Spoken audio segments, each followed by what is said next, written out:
Praise the lord.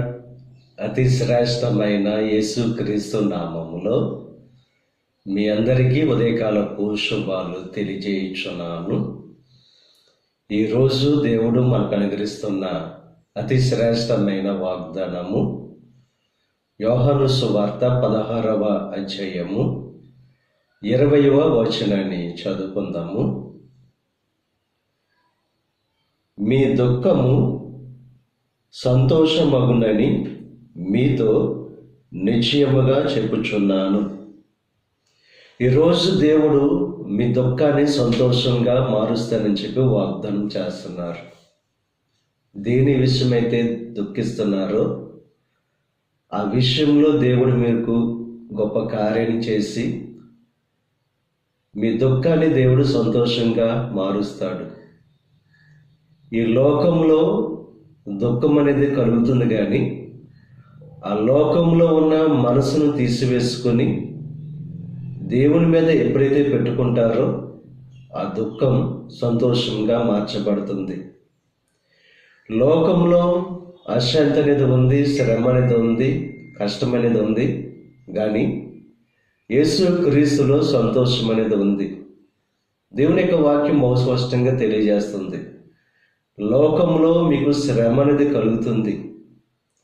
ఆ శ్రమల్లో ఉన్న మీరు ఎప్పుడైతే లోకాన్ని విడిచిపెట్టి యేసుక్రీస్తులోనికి ఎప్పుడైతే వస్తారో ఆ దుఃఖం సంతోషంగా మార్చబడుతుంది. మీ యొక్క జీవితంలో ఈ లోక సంబంధమైన ఆలోచనలు, లోక సంబంధమైన వాటి మీద మీ మనసు ఉన్నంత కాలము దుఃఖం అనేది కలుగుతుంది. శరీరాశ, నేత్రాశ, జీవడంబము మనలో ఉంచుకొని ఎప్పుడైతే వాటి కోసం ఏమి తిందుమో, ఏమి త్రాగుదమో, ఏమి ధరించుకుందామో అనే ఐహిక సంబంధమైన వాటి మీద మనసు పెట్టినప్పుడు విచారం అనేది కలుగుతుంది, దుఃఖం అనేది కలుగుతుంది. వాటినన్నిటినీ విడిచిపెట్టి యేసుక్రీస్తులో ఎప్పుడైతే మనం ఉంటామో ఆ దుఃఖం నుండి విడిపింపబడి సంపూర్ణమైన సంతోషాన్ని మనం పొందుకుంటాం. దేవునిలోనే ఆనందం అనేది ఉంది, దేవునిలోనే సంతోషం అనేది ఉంది. దేవుని యొక్క వాక్యం బహు స్పష్టంగా తెలియజేస్తుంది. ఎవరైతే యేసుక్రీస్తు నందు ఉంటారో వారు నూతన సృష్టి, పాతవి గతించిపోతాయి, నూతనమైనవి మన జీవితంలో కలుగుతాయి. అనగా పాత జీవితంలో ఉన్న దుఃఖం నుంచి విడుదల పొందుకొని నూతనమైన జీవితంలో సంతోషాన్ని, ఆనందాన్ని పొందుకుంటాం. కనుక యేసుక్రీస్తులో ఉంటూ ఆయన అనుగ్రహించే ఆ సంపూర్ణమైన సంతోషాన్ని, ఆనందాన్ని పొందుకోవాల్సిందిగా ప్రభు పేరట మిమ్మల్ని కోరుచున్నాను. దేవుడు మిమ్మల్ని దీవించి ఆశీర్వదించి మీలో ఉన్న దుఃఖాన్ని దేవుడు తీసివేసి సంతోషాన్ని దేవుడు కలుగు చేయను గాక. ఆమేన్. ప్రార్థన చేసుకుందాం. పరిశుద్ధుడా, మహోన్నతుడా, కృప కలిగిన దేవా, ఈ ఉదయకాల సమయంలో నువ్వు అనుగ్రహించిన అతి శ్రేష్టమైన వాగ్దానాన్ని బట్టి నీకు స్తుతులు చెల్లిస్తున్నాం దేవా. మా దుఃఖాన్ని సంతోషంగా మారుస్తానని చెప్పి వాగ్దానం చేస్తావు.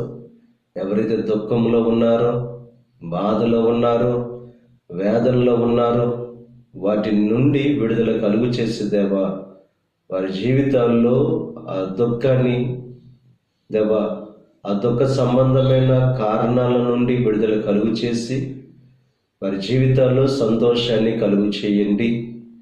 ఈ ప్రార్థనలో ఏకీవిస్తున్న ప్రతి ఒక్కరిని దీవించి ఆశీర్వదించండి, నీ కృపలో భద్రపరచండి.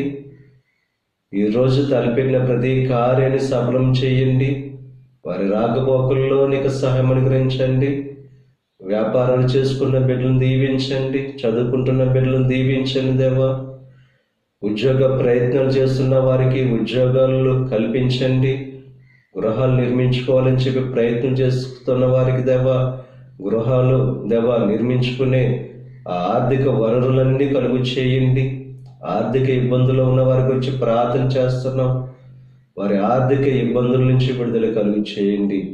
అనారోగ్య పరిస్థితులను బిడ్డలను దేవా స్వస్థపరిచి దేవా, మంచి ఆరోగ్యాన్నిచ్చి నేను మహింపరచుకునే భాగ్యాన్ని కలుగు చేయండి. ఈ దిన ఆశీర్వాదాలు ప్రతి ఒక్కరి మీద మెండుగా కురమరింపచేసి నీ దీవులతో నింపి నడిపించమని యేసు క్రీస్తు నామం పేరట వేడుకొనుచున్నాం తండ్రి. ఆమేన్. తండ్రి, కుమార, పరిశుద్ధాత్మ త్రియేక దేవుని యొక్క కృప సదాకాలమునకు తోడై ఉండి దేవుని యొక్క దీవెనలు ఆశీర్వాదాలతో నింపి నడిపించునుగాక. ఆమేన్.